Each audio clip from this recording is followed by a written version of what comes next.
The message flashed on Jack Miller's screen, making his heart skip a beat. He read it 3 times to make sure he understood it correctly.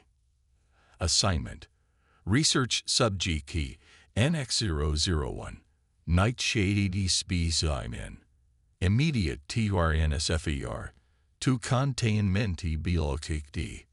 Jack leaned back in his chair, running his fingers through his messy brown hair. Around him, the busy research station Edgepoint hummed with its usual activity. Aliens and humans walked past his small office, some stopping to stare at him through the glass walls. News traveled fast on a space station. "You're either very brave or very stupid," a deep voice said from the doorway. It belonged to Commander Reed, the station's head of security.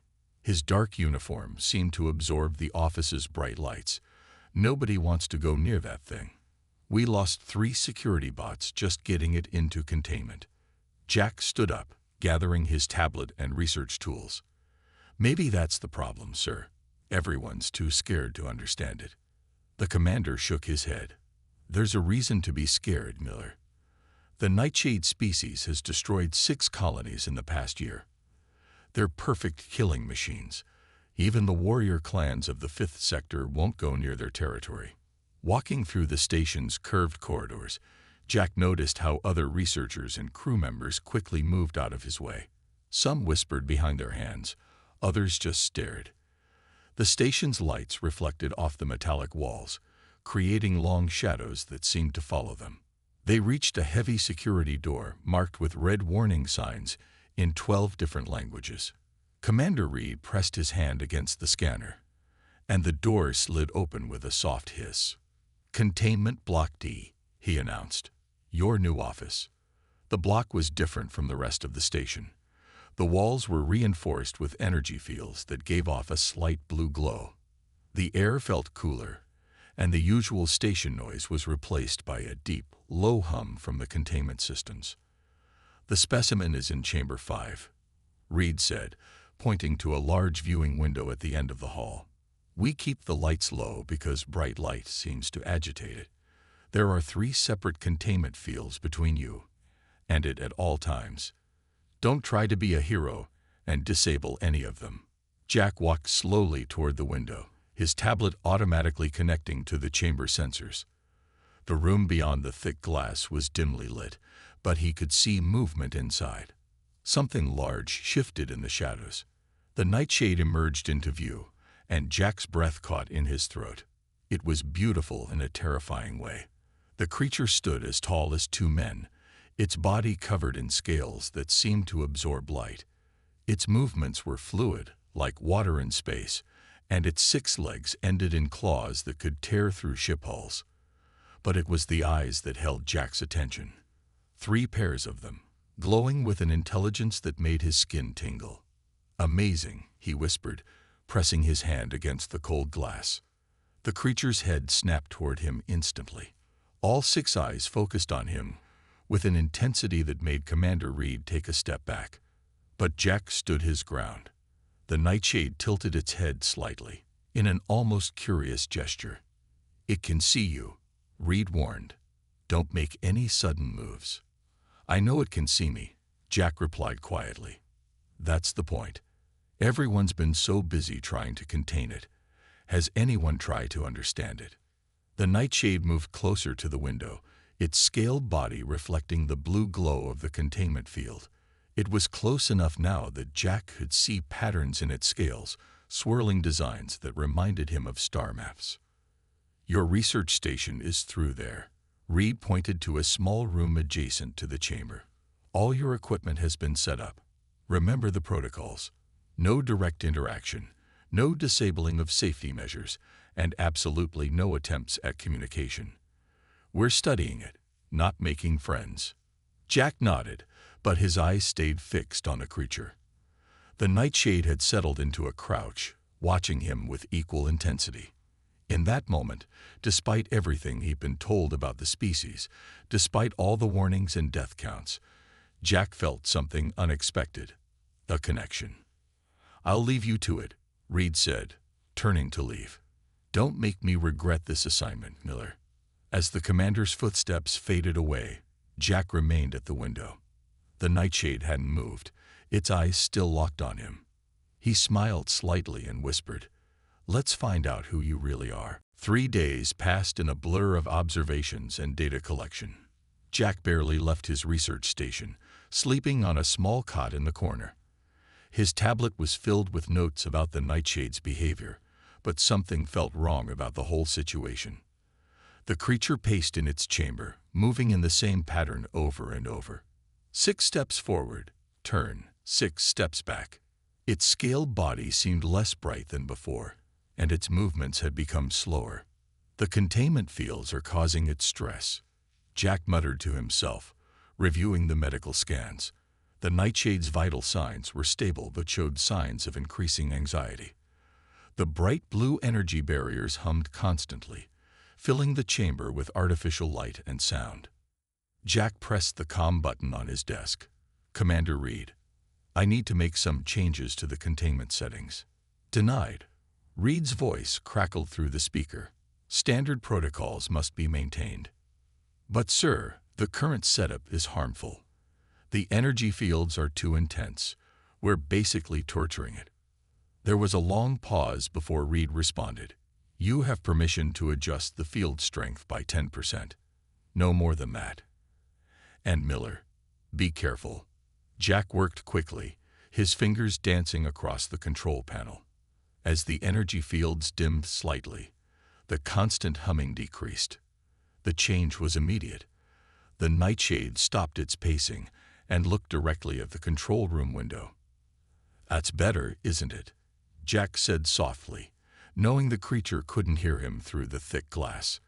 To his surprise, the nightshade tilted its head in an almost perfect copy of human body language. Over the next few hours, Jack noticed more changes. The creature began exploring its chamber instead of pacing. It examined the walls, floor, and ceiling with methodical precision. Sometimes it would stop and look at him, all 6 eyes focused with an intensity that made him shiver. "You're not just a mindless killer, are you?" Jack whispered. He pulled up the records of nightshade attacks on his tablet. Something didn't add up.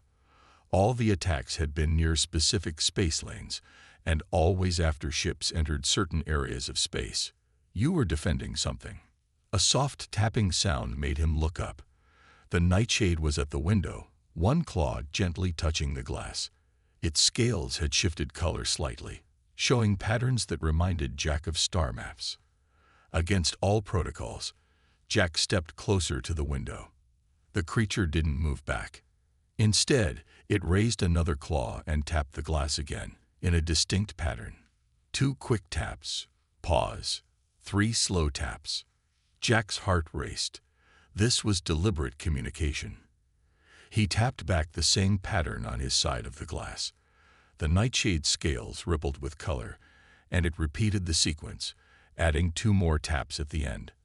"You're testing me," Jack realized, excitement building in his chest. He copied the new pattern perfectly. The creature's response was immediate. Its scales lit up with swirling patterns of light. The door behind him slid open. "Miller, what are you doing?" Commander Reed's voice was sharp with concern. "Sir, you need to see this," Jack said, not taking his eyes off the nightshade. "It's not just responding to stimuli. It's initiating communication." Reed walked slowly to the window, his hand resting on his weapon. "Be very careful about your next words, Miller. If you're suggesting what I think you are, I'm suggesting that everything we thought we knew about the nightshades is wrong." Jack tapped the pattern again, and the creature responded instantly with the same sequence of lights. "They're not mindless predators. They're intelligent, maybe as intelligent as us." The commander stared at the display, his face pale. "Do you know what this means?" "It means," Jack said, watching as the nightshade began a new sequence of taps, "that we need to completely change our approach. No more containment. We need to try actual communication." The creature pressed its claw against the glass again, holding it there.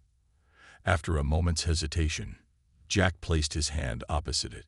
Through the thick barrier, he could feel a slight warmth, and something else, a faint buzzing sensation in his mind, like the echo of distant thoughts. "Miller," Reed said quietly, "if you're wrong about this, it could cost you your life." "And if I'm right," Jack replied, watching as new patterns of light danced across the creature's scales, "it could change everything we thought we knew about life in the galaxy." Jack sat cross-legged on the floor in front of the containment window, watching as the nightshade mimicked his position. The creature had arranged its 6 limbs in a similar pattern, proving its ability to learn and adapt. A week had passed since their first communication breakthrough, and every day brought new surprises. "Your turn," Jack said, making a series of hand gestures they had developed.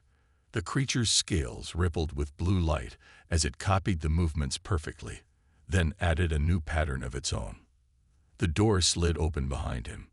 "Miller, we need to talk," Commander Reed said, accompanied by 2 members of the station's Security Council. "Your latest request to lower the containment fields has been denied." Jack stood up slowly, noticing how the nightshade rose with him in perfect sync. "Look at this," he said, pointing to his tablet. "These readings show clear signs of intelligence. The patterns in its scale colors match known mathematical sequences. It's not just mimicking. It's trying to teach me its own language." "It's still the same creature that destroyed 6 colonies," one of the council members said. "This could all be a trick. These species are known hunters. They study their prey." The nightshade moved closer to the window, its scales shifting to a deep purple color that Jack had learned meant concern or disagreement. He'd been documenting these color changes, building a basic dictionary of the creature's emotional responses. "If it wanted to hunt us," Jack argued, "why would it spend time teaching us? Here, let me show you." He turned to the window and made a series of complex gestures. The nightshade responded immediately, its scales lighting up in a pattern that matched the mathematical sequence displayed on Jack's tablet. "Remarkable," the second council member whispered, stepping closer. Suddenly, alarms blared throughout the station. Red emergency lights began flashing, and the floor trembled beneath their feet. "Station core malfunction," a voice announced over the speakers. "Containment block D power systems failing." The lights flickered, and Jack could hear the hum of the containment fields weakening. Commander Reed drew his weapon, aiming it at the window. "Everyone out. Now." But Jack stayed where he was, watching the nightshade. Instead of trying to break free, the creature was pressing its claws against the window, its scales flashing in urgent patterns. Jack recognized some of them. Danger, direction, help. "It's trying to warn us," he realized. "The core malfunction, it sensed it before our systems did." A loud crack echoed through the chamber as one of the coolant pipes above them split open, spraying freezing liquid toward them. Before anyone could react, the nightshade's scales flashed brilliant white. It slammed its body against the weakening containment field, not to break free, but to redirect the spray of coolant away from the humans. The force of its action shorted out the remaining fields, leaving only the reinforced glass between them. Commander Reed raised his weapon, but Jack stepped between him and the window. "Wait. Look." The nightshade was using its own body to seal the broken pipe, its scales hardening to contain the leak. The warning alarm slowly quieted as the station's automated systems caught up with the problem. "It just saved our lives," Jack said quietly. "A mindless killer wouldn't do that." The creature pulled back from the pipe, now sealed with a crystalline substance from its scales. It returned to the window, pressing one claw gently against the glass where Jack stood. Its scales rippled with the calm blue pattern he'd come to recognize as friendly communication. Commander Reed slowly lowered his weapon. "I've never seen anything like this," he admitted. "In 20 years of space service, I've never seen a predator species protect potential prey." "Because it doesn't see us as prey," Jack replied, placing his hand against the glass. "It sees us as something else, maybe even as equals." He turned to face Reed and the council members. "We need to stop treating it like a specimen and start treating it like an intelligent being. No more full containment. Let me work with it properly." The council members exchanged looks, then nodded slowly. "You have 1 week," they said, "but if anything goes wrong—" "It won't," Jack promised, watching as the nightshade scales danced with patterns he was only beginning to understand. "We're on the edge of something incredible here. We just need to be brave enough to take the next step." Jack stood in the observation room, watching as station workers removed the last of the containment field generators. After the incident with the coolant pipe, things had changed quickly. The nightshade, which Jack had started calling Shadow, had earned a level of trust among the station's crew. "Still hard to believe," said Tom, one of the maintenance workers, as he packed away tools. "A month ago, everyone was terrified of this thing. Now look, it's helping us fix the station's systems." Through the window, Shadow was using its crystalline scales to patch another weak spot in the cooling system. The creature moved with careful precision, aware of its strength and size in the confined space. Jack's tablet beeped with an incoming message. His heart sank as he read it. "Military Command wants to know if Shadow can create that crystal substance on demand," he muttered. "They're already thinking about weapons." Shadow finished its work and returned to the window. Its scales rippled with colors that Jack now understood meant concern. The creature had an uncanny ability to sense human emotions, and Jack's worry must have been obvious. "It's okay," he said, making the gentle gestures they use to communicate. "I won't let them use you like that." The door slid open, and Dr. Wells from the biology department rushed in. "Miller, you need to see this." She held up her tablet, showing scanning results. "We've been analyzing Shadow's scale patterns. They're not just for communication. They're star maps." Jack's eyes widened as he looked at the data. The swirling patterns that appeared on Shadow's scales matched exactly with known space routes, the same routes where nightshade attacks had been reported. "Shadow," Jack called, touching the window to get the creature's attention. He pulled up a star map on the large screen and pointed to one of the attack sites. "What happened here?" The nightshade's response was immediate. Its scales shifted to show a complex pattern that matched the space route, then changed to angry red colors. It made a series of gestures that Jack and his team had learned meant protect and danger. "They're guardians," Jack whispered. "These routes, they're protecting them from something." Dr. Wells typed rapidly on her tablet. "Look at this. The attacks only happened when ships tried to move through specific sectors. Sectors that, according to ancient space charts, were marked as forbidden zones." Shadow pressed closer to the window, its scales now showing patterns Jack had never seen before. Ancient symbols and maps danced across its body, telling a story that had been hidden for centuries. "The nightshades aren't hunters," Jack said, his voice filled with excitement. "They're guardians of the old space lanes. They attack ships because they're trying to prevent them from entering dangerous areas." A deep alarm suddenly echoed through the station. Commander Reed's voice came over the speakers. "All personnel, battle stations, military vessel approaching. They're here for the specimen." Shadow's scales flashed with urgent patterns. The creature moved to the center of its chamber, all 6 eyes fixed on Jack. It began projecting a complex series of images through its scales. Stars, ships, and strange objects hidden in space. "It's trying to warn us," Dr. Wells said, recording everything. "There's something out there in those forbidden zones, something the nightshades have been protecting us from all along." Jack pressed his hand against the window. "We won't let them take you," he promised. "You've been trying to help us this whole time, haven't you? Trying to warn us." Shadow matched his gesture, pressing its claw to the glass.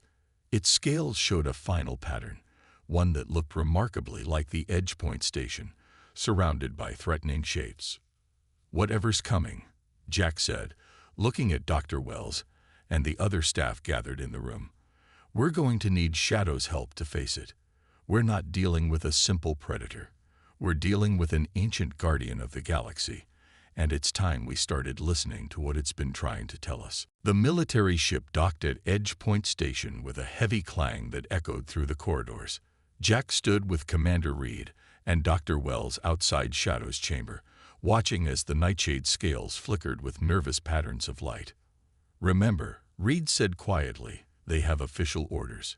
We can't stop them from coming in, but we can show them what we've learned." The door slid open, and Colonel Barnes strode in, followed by a team of armed soldiers and scientists in white coats. The colonel was tall and rigid, his face showing no emotion as he surveyed the chamber. "So this is the specimen," he said, looking at Shadow through the glass.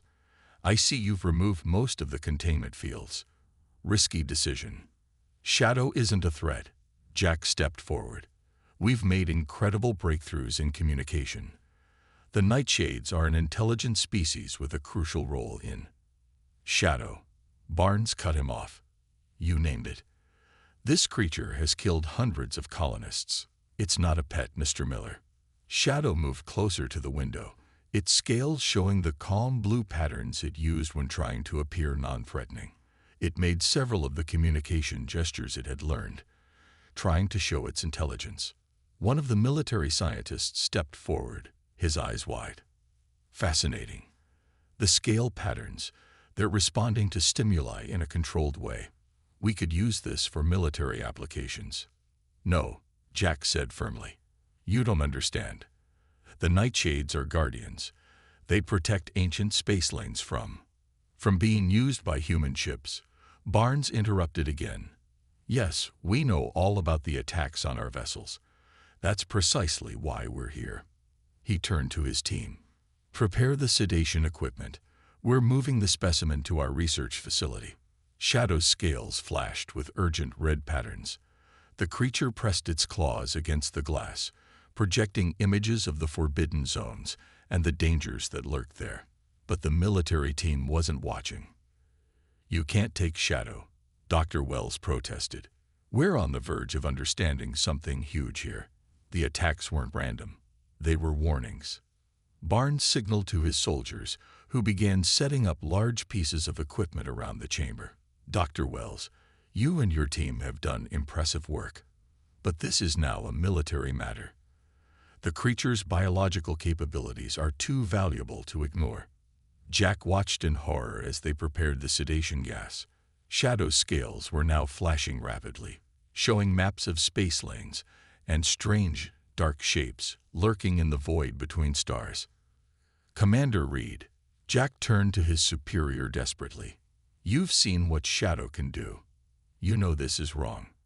Reed looked between Jack and the military team, his face troubled. "Colonel Barnes," he said finally, "as station commander, I have to inform you that removing this creature could pose a serious risk to galactic security." "Noted," Barnes replied coldly. "But my orders come from higher up. Begin sedation sequence."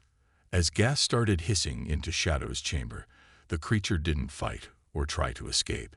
Instead, it pressed all 6 claws against the glass and began projecting the most complex series of images they had ever seen. Star maps, ancient symbols, and warnings flashed across its scales in desperate patterns. "Stop," Jack shouted, running to the control panel. "You're making a terrible mistake." But before he could reach it, the room's lights suddenly went dark. Emergency alarms began blaring throughout the station. Shadow's scales lit up the darkness with a brilliant display of urgent warning patterns. "What's happening?" Barnes demanded. Commander Reed checked his tablet, his face pale in the glow of Shadow's scales. "Multiple ships just appeared at the edge of our sector. They're coming out of the forbidden zones. It's what Shadow was trying to warn us about," Jack said, watching as the nightshade scales showed images of ancient enemies awakening. "And now we might be too late to stop it." The station shook as another wave of energy hit it. Through the observation windows, Jack could see strange ships approaching. Their hulls were black as space itself, absorbing light rather than reflecting it. Shadow's scales pulsed with urgent patterns, showing images of these same ships from ancient times. "Those are void ships," Commander Reed said, checking the station's sensors. "But that's impossible. They're just old stories used to scare children." Stories that the Nightshades knew were true, Jack replied. He turned to Colonel Barnes, who was staring at the approaching ships with growing horror. This is what Shadow was protecting us from. The forbidden zones are prisons, and we've been trying to fly right into them. Shadow pressed against the glass, its scales now showing clear images of the void ships attacking ancient civilizations, and the Nightshades rising up to fight them. The patterns shifted to show how they had sealed the dark ships away in specific sectors of space. The sedation gas, Dr. Wells called out, checking her instruments. It's affecting Shadow's crystalline scales. The protective barriers it creates are weakening. As if in response to her words, a massive impact rocked the station. Emergency lights flashed as systems began to fail. Void ships are attempting to dock, the station's AI announced. Hull breach likely in sectors 7 through 9. Colonel Barnes watched as Shadow's warning patterns became more desperate. All this time, he said quietly, we thought they were attacking our ships to hunt them, but they were protecting us from something far worse. We need to help Shadow, Jack insisted. The Nightshades have been fighting this war alone for thousands of years. They're not our enemies. They're our only defense. Another blast hit the station. In the chamber, Shadow was struggling to stay upright as the sedation gas clouded its senses. Its scales were dulling, the bright patterns becoming faint. Purge the gas, Barnes ordered suddenly. Clear the chamber now. His scientists rushed to comply, but the controls were damaged. Jack ran to the emergency manual override, his fingers flying over the keys. With a hiss, the ventilation system activated, drawing out the sedation gas. Shadow's scales began to brighten again, but the creature was still weak. Through the window, they could see more void ships emerging from the darkness of space. Station defenses at 20%, the AI warned. Multiple hull breaches detected. Unknown entities attempting to board. Jack pressed his hand against the glass, looking at Shadow. We trust you, he said clearly. Tell us how to fight them.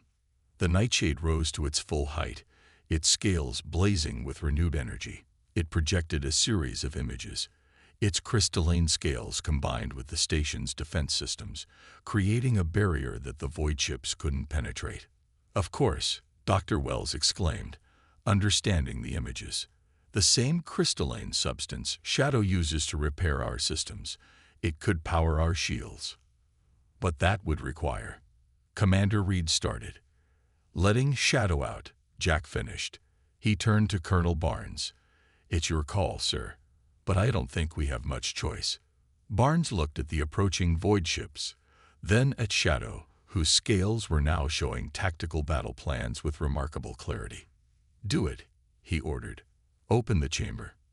As Jack entered the release code, Shadow's scales pulsed with a pattern he'd never seen before, one that seemed to speak of hope and partnership. The chamber door slid open, and for the first time, there was nothing between human and Nightshade. Shadow stepped out slowly, careful not to frighten anyone. It moved to the station's main control panel and placed its claws on the surface. Crystalline structures began growing from its scales, integrating with the station's systems. Incredible, Barnes whispered as the station's power readings began to climb. It's not just fighting them, it's giving us the means to fight back ourselves. The station shuddered as another void ship approached. But this time, Shadow wasn't alone in the fight. 3 months after the battle at Edge Point Station, Jack stood before the Galactic Council.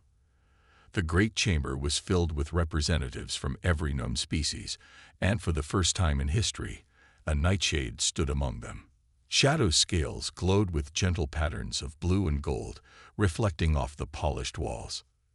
The attack of the void ships was not a single incident, Jack explained, gesturing to the holographic display showing the ancient space lanes. For thousands of years, the Nightshades have been our unknown guardians, protecting us from threats we didn't even know existed. Shadow stepped forward, its scales projecting images of the recent battle.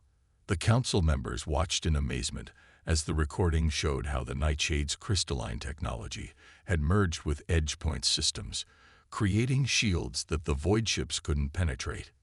With Shadow's help, Colonel Barnes added, standing beside Jack, we didn't just defend one station. We learned how to seal the forbidden zones properly. The void ships are contained, and now we know how to keep them that way. The head counselor leaned forward. And you're certain these nightshades, these creatures we feared for so long, want to work with us? Shadow's scales rippled with patterns that Jack now knew meant agreement. The creature made several gentle gestures. The sign language they had developed had become a bridge between species. They've always wanted to work with us, Jack translated. But our fear and aggression made them defensive. The attacks on our ships were their way of keeping us away from dangerous areas. We just couldn't understand the warning. Dr. Wells stepped up next, displaying her research data. The Nightshade's crystalline technology is unlike anything we've seen, but it's not meant for weapons, as we first thought. It's meant for protection, for building, for healing. As if to demonstrate, Shadow touched a damaged section of the council chamber's wall. Crystalline patterns spread from its scales, repairing the crack with beautiful, strong formations that seemed to glow from within. We propose a new initiative, Jack continued. Joint human Nightshade patrol ships, protecting the space lanes together. We can learn from each other, grow stronger together. The council chamber filled with excited whispers. Shadow's scales showed patterns of stars and ships working together, a vision of a possible future. There's so much we didn't understand about them, Commander Reed added. Their scale patterns aren't just for communication. They're living star maps, historical records and technology all in one. They've been trying to share this knowledge with us all along. The head counselor stood, looking at Shadow with new respect. And you're willing to forgive our past mistakes, our fear and aggression toward your kind. Shadow's response was to extend one of its claws toward the counselor in the human gesture of handshake. Its scales showed patterns of peace and cooperation that needed no translation. Jack smiled as the head counselor reached out and carefully shook Shadow's claw. The chamber erupted in applause. Around them, other nightshades that had been in hiding began to emerge, their scales creating a beautiful light show of hope and new beginnings. This is just the start, Jack said, watching as human scientists and diplomats began cautiously approaching the nightshades, learning their gestures, studying their patterns. There are more threats out there in the dark between stars, but we don't have to face them alone anymore. Shadow moved to stand beside him, its scale showing an image of Edge Point Station, where a human had first looked past fear to see the truth. The pattern shifted to show a galaxy filled with both species working together, protecting and building rather than fighting. You know, Jack said quietly to Shadow, when I first took that assignment, everyone thought I was crazy to want to understand you. Turns out, sometimes the scariest things in the universe are just friends we haven't made yet. Shadow's scales flickered with what Jack now recognized as laughter, and the pattern that followed spoke of adventures yet to come. The galaxy was vast, full of both wonders and dangers, but now humanity had gained powerful allies in their exploration of it. Together, they would write a new chapter in the history of space.